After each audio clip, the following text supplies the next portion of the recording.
It's noon here in Ventnor City, New Jersey, and well, I have no idea where Zach is today other than Washington, D.C. And this is CarEdge Live for Monday, October 20th, with your host, me, Ray, here in Ventnor City.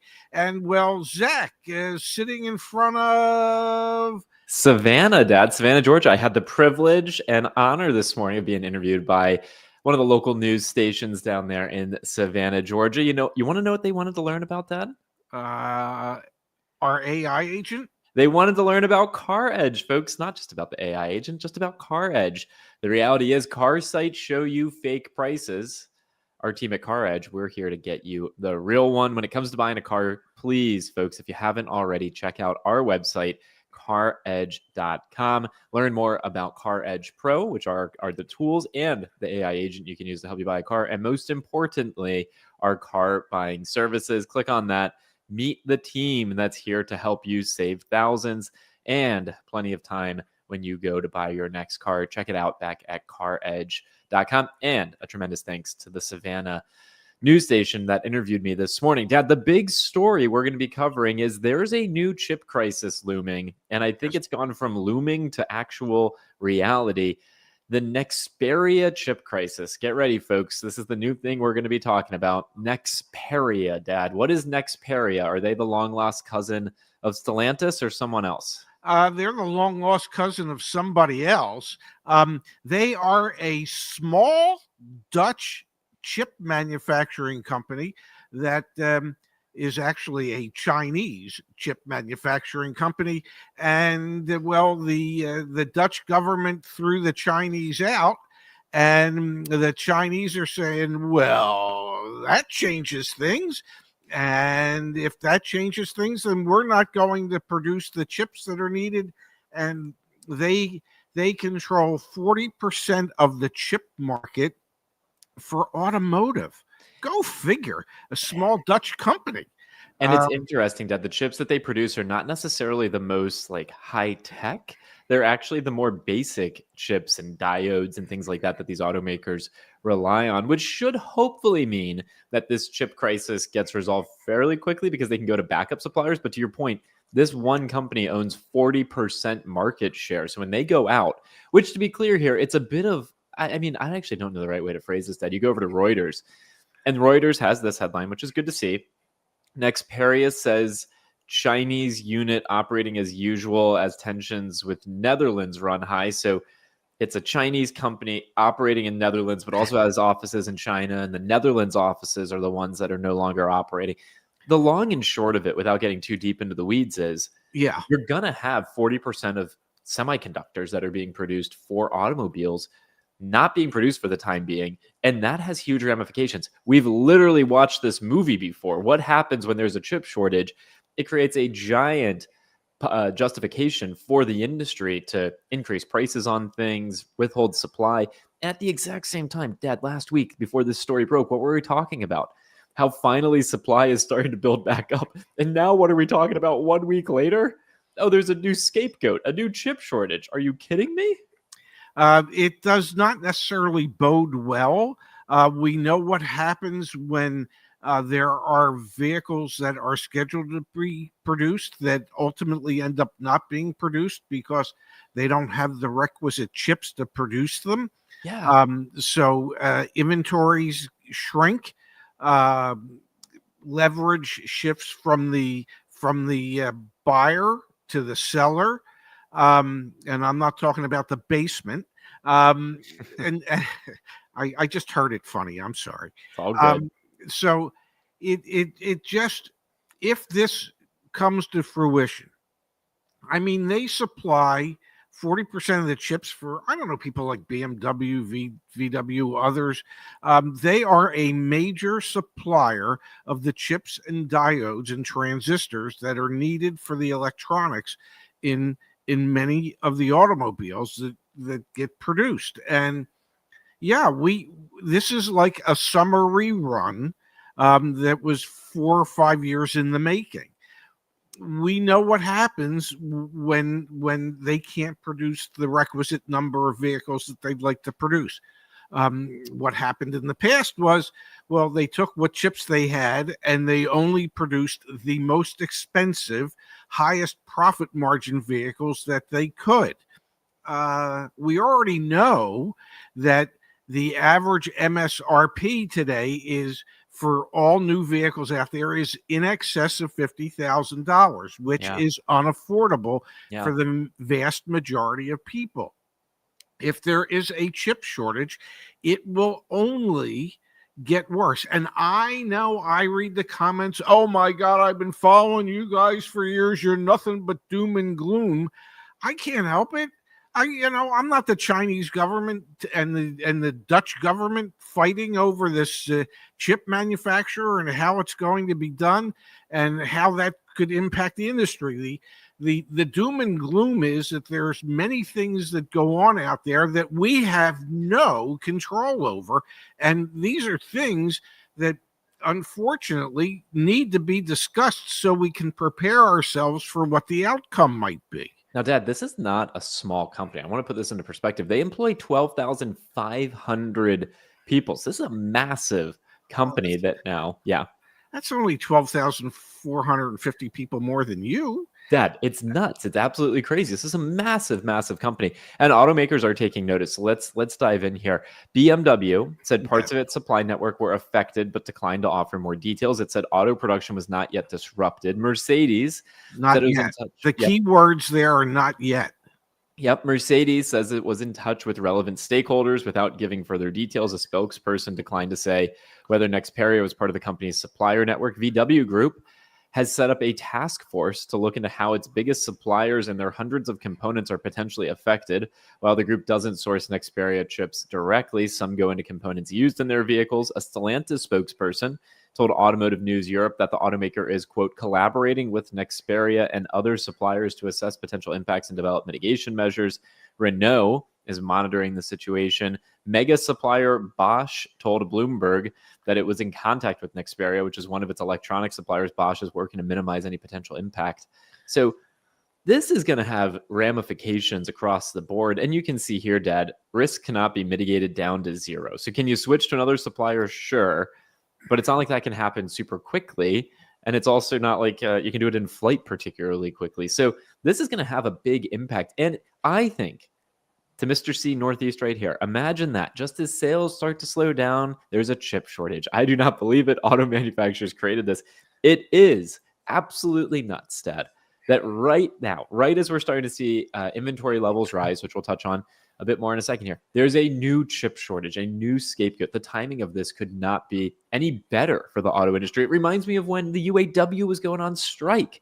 It was right when Stellantis, Ford, and General Motors had an oversupply of inventory. It's like these things just get timed out pretty doggone good for the automakers. I think the word is fortuitous. Yeah. Is that the word? I believe. Yeah. Go figure. I mean, it's like kismet. It's like all this stuff just falls into place perfectly. Like, I don't know, there was a hand over here and then a hand over here and said, well, let's put this together now because it sounds like a good time for it to happen. There's a lot of craziness in this world. There's a lot of interconnectivity, and there's just a lot of things that we don't necessarily understand how and why they happen. Oh, I know the why. The why is greed. We don't understand how they happen. Well, maybe we do because of the greed. We just don't understand when they're going. Oh, maybe we do because it's all because of the greed. There is a common theme there. And the theme is greed. If you can, just follow the money, ladies and gentlemen. Just follow the money. So, Pops, what do you think this is going to do? If this turns out to be something that's kind of like quick, then maybe it doesn't have that big of an impact. I mean, if we're talking like a week of production, that's not going to blow up the car market. But if this becomes prolonged again, do you think it'll have a similar impact to what happened? What was it? 5 years ago now when we had the chip shortage? 4 years ago now? They control 40% of the market. What do you think? Come on. If they controlled 5% of the market, if they produced 5% of the chips that auto manufacturers used, that's one thing. It's 40%. Okay. So if it drags on, could it, would it, will it? impact productivity and production? Absolutely, it will. Yeah, it could get extremely ugly for a number of brands out there. Now, it's interesting to me. So BMW is one of the manufacturers we know Yeah. is caught up in this. Yes. Gonna do my favorite thing. Let's come to the CarEdge magic machine here. And I don't know. We always go to Arizona or here in Maryland. Where does someone want to go? Where do you want to go, Dad? Name somewhere where you don't usually go. I'm going to do a TV show in Portland, Oregon on the 3rd of November. Let's do Portland. I hear that's a lovely city. All righty. 97203. 97203. All right, here we go. So now we're in Portland, Oregon, looking at BMWs. The thing that I'm curious about, Dad, is what are the current inventory levels in Portland, Oregon for these BMWs? Because if there is a big impact here on supply, you'd think, okay, either BMW is going to be really low supply and be kind of screwed for customers, or maybe the timing is, to your point, fortuitous here. So we've got an i4. Let's open up an i5. Give me a second here. Let's do like one of their, what is it, like an X5? That's one of their more popular ones. Yeah, just the 5 Series is a popular vehicle. All right, let's look at like a 2026 X5 and one more. We'll do this one right here. Okay, so now we're looking, let's take a quick peek. 171 days supply. Wow, BMWs are expensive, man. $88,450. So if there's 171 days supply and BMW gets hit in this, it's not the end of the world. It's not good, but it's not the end of the world. No, and that's I believe that's one of their electric vehicles. Yes, it's a X550E. So they might find it beneficial to cut back production of some of their electric vehicles for the United States. Yeah. So honestly, could be fortuitous. So let's look at another one. So we did the X5. You said the 5 Series. Let's look at the 5 Series. Man, they don't have a ton of 5 Series. Only 7 within 50 miles, Dad. See, I actually think this could be building the case for why they don't necessarily or wouldn't be so upset if these things, let's see here, 45 days supply. Actually, yeah, this is already a vehicle that's in relatively shorter. So it's interesting, Dad. Like, I think it's going to, will there be an impact on the auto industry with a new chip shortage? Absolutely. Will it have that big of an impact on certain makes and models? I think it will. On others, they're already oversupplied. So it is, potentially a net benefit to the manufacturer. Yes. No, listen, who it's not typically not beneficial to is the customer. Yeah. Anytime there's an interruption of production, a shortage of production, that benefits the manufacturer, does not benefit the buyer. Yeah, absolutely. Yeah. All right. So in other news today, Pops, we've got a little bit on the tariff side. I don't know if you had a chance to peek at this. We've got, drum roll, please. Trump extends auto tariff relief, imposes truck and bus duties. Yeah. Another day in America, baby. We got tariff talk even more. So, Dad, the story here, fairly straightforward for the most part. We've still got the 25% tariffs on medium and heavy duty trucks coming into the United States, as well as 10% on buses. And we've also got tariff discounts being prolonged until 2030. So if you're viewing final production of a vehicle here in the United States, you should be good to go for the foreseeable future. This should help mitigate. Yeah, this will help mitigate the impact of tariffs on vehicles that are actually produced here. Yep. So that would be a good thing. And we know, Dad, it's been super interesting. Ford and General Motors have been advocating for these tariffs to go into place, while Stellantis, who does not do final production of their vehicles or their heavy and mid-duty trucks here in the United States, has been trying to lobby to get rid of them, which is super interesting. Yeah, it's, the whole world is trying to wrap its head around what we have to do, how we have to do it in order to mitigate the costs of tariffs. And, we know that through the first 10 months of the year, that vehicles produced in Mexico and Canada, there was a $10.9 billion tariff impact on those vehicles that the manufacturers have largely eaten for the most part.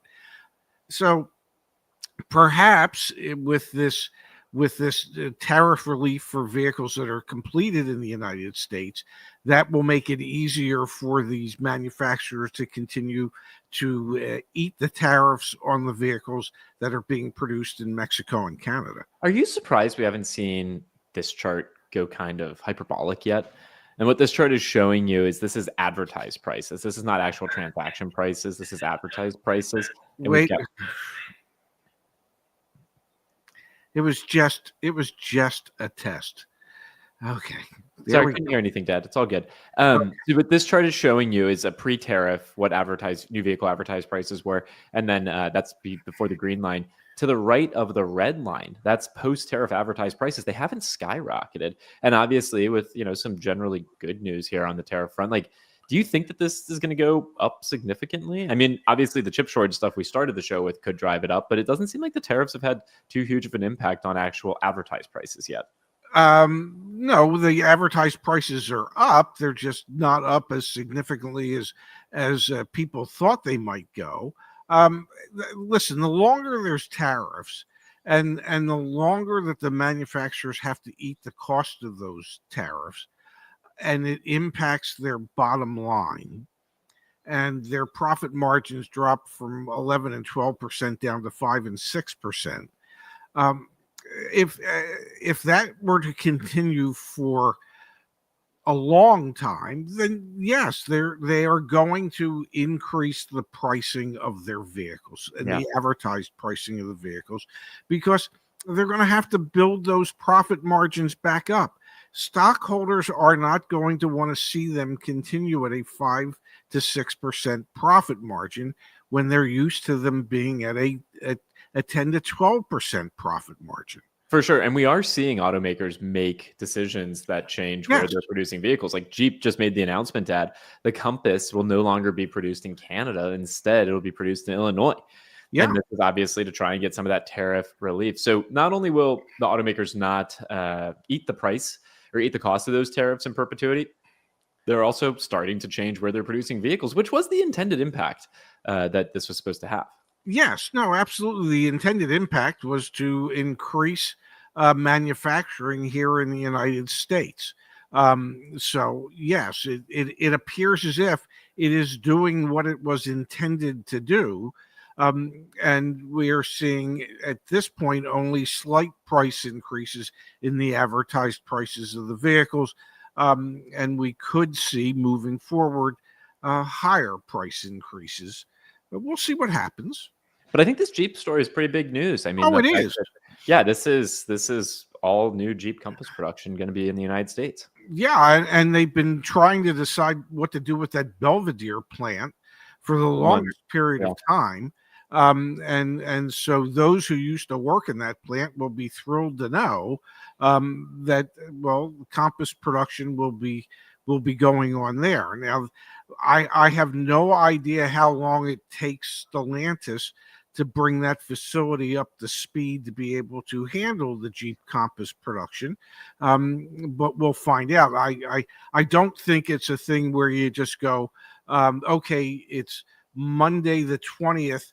On Monday the 27th, we're moving the production to Belvedere. I don't think it happens that fast. For sure. Hey, one other story that we've been talking about last week or even over the past 2 weeks that will impact potential vehicle pricing, which would be that fire that aluminum supplier actually had recently, Dad. We actually saw Jeep shut down some of their manufacturing plants for the Wagoneer and Grand Wagoneer as a result of running out of aluminum. So this is another thing that we're watching here. So to really level set, today we've got a new chip shortage. Yes.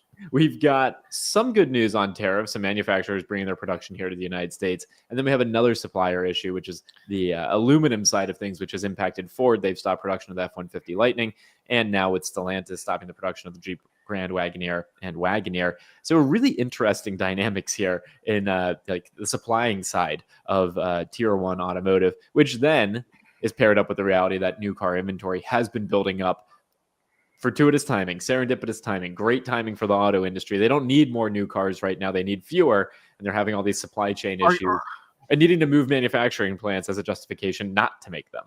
Are you suggesting perhaps they set the fire at that aluminum manufacturer? No, I'm not suggesting that at all. I just find Neither am I. the But timing of everything is it interesting. is fortuitous that there is an interruption in the ability to produce the aluminum body panels that are needed Yep. for certain vehicles that have struggled with sales to a degree.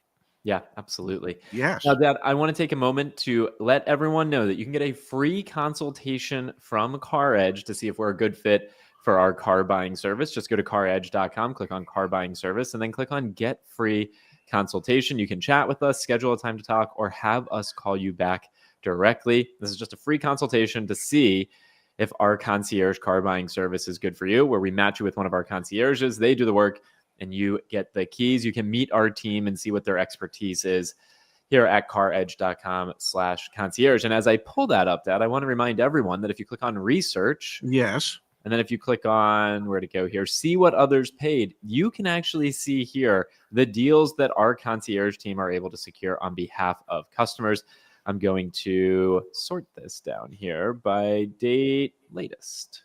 There we go. So we can see some of the most recent deals that this team of car buying experts have been able to deliver. We've got a Ford F-150 Raptor. Looks like we were trading in a BMW here.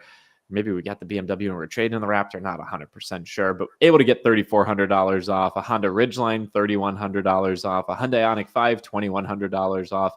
So all sorts of great data here so you can see the capabilities of our team. And just wanted to give a shout out there before we turn to my favorite segment of today's show, Which is the fact, Dad, that Yes. Ford has more recalls. All right, folks, let's get a guess. How many recalls this year do you think Ford Motor Company has had? They just announced some new ones. Last time you and I looked at, what was it? I think like 113. It had gone up to 115 and then it fell Dropped back back down. to Yeah. like 114. Yep. So I'm going to guess maybe we're up to 116. So we get a guess of 116 from Pops, Josh D. Saying 116, Dan C. saying 121. We've got 118, 150. Come on, let's get a few more guesses here. Dad, I'm going to say you're light. I just want you to know you're light. David Langle at 119, 112, 129. What do you think, Pops? I think it's the first time in a long time I've been light. You ready, Dad? Not really, but go ahead. No one's guessed it on the nose quite yet. We've had some close guesses. 120? Dad, 120's light. 123. Jeez Louise.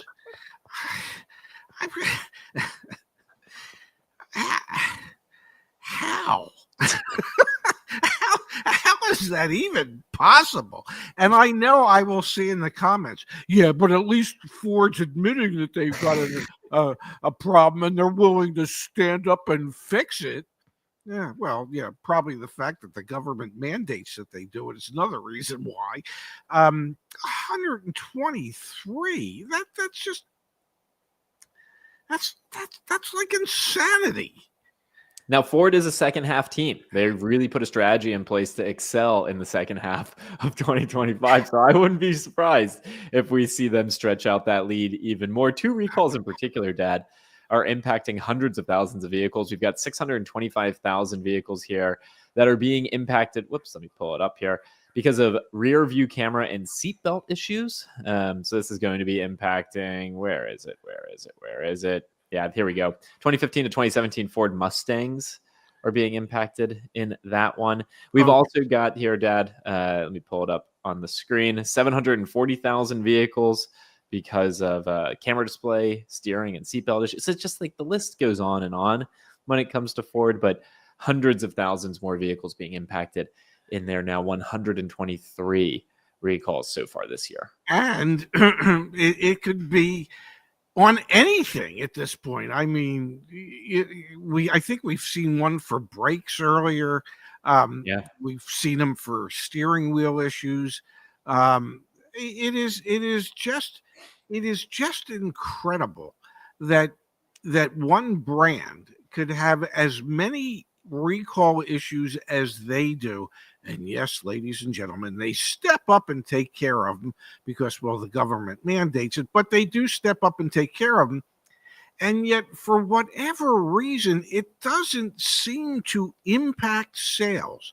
It is as if the buying public is willfully negligent when it comes to the number of issues that they are about to take on when they drive out of that Ford dealership with their new Ford.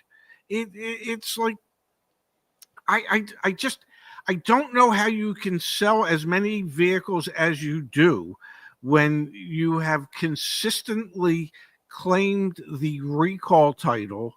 I believe it was 5 years in a row, and then last year they relinquished it, and then this year they said, "Ain't no way we're letting that happen again."